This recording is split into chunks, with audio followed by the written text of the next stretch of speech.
ಪುರುಷರು ಶಕ್ತಿಯನ್ನು ಪ್ರದರ್ಶಿಸಲು ಹುಟ್ಟಿದ್ದಾರೆಯೇ ಹೊರತು ಕೇವಲ ಸುಂದರವಾಗಿ ಕಾಣಲು ಅಲ್ಲ. ಸುಂದರವಾದ ಮುಖವು ಜನರ ಗಮನವನ್ನು ಸೆಳೆಯಬಹುದು, ಆದರೆ ಶಕ್ತಿಯು ಜನರ ಮೇಲೆ ಪ್ರಭಾವ ಬೀರುತ್ತದೆ.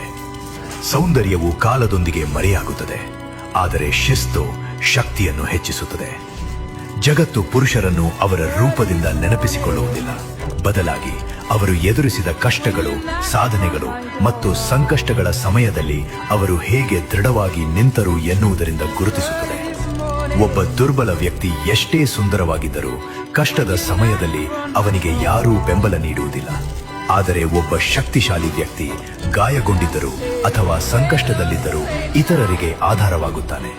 ಕೇವಲ ಪ್ರದರ್ಶನಕ್ಕಾಗಿ ಬದುಕಬೇಡಿ, ಇದು ಬಾಲಕಿಯರ ಅಥವಾ ನಾಚುವವರ ಕೆಲಸ. ಒಬ್ಬ ಪುರುಷನ ಬೆಲೆಯು ಅವನ ದೃಢತೆ, ಬುದ್ಧಿವಂತಿಕೆ ಮತ್ತು ಸಂಕಲ್ಪದ ಶಕ್ತಿಯಿಂದ ನಿರ್ಧಾರವಾಗುತ್ತದೆ. ಸಿಂಹಾಸನವು ಸುಂದರವಾದ ಜನರಿಗೆ ಸೇರಿದ್ದಲ್ಲ, ಅದು ಶಕ್ತಿಶಾಲಿಗಳಿಗೆ ಸೇರಿದೆ.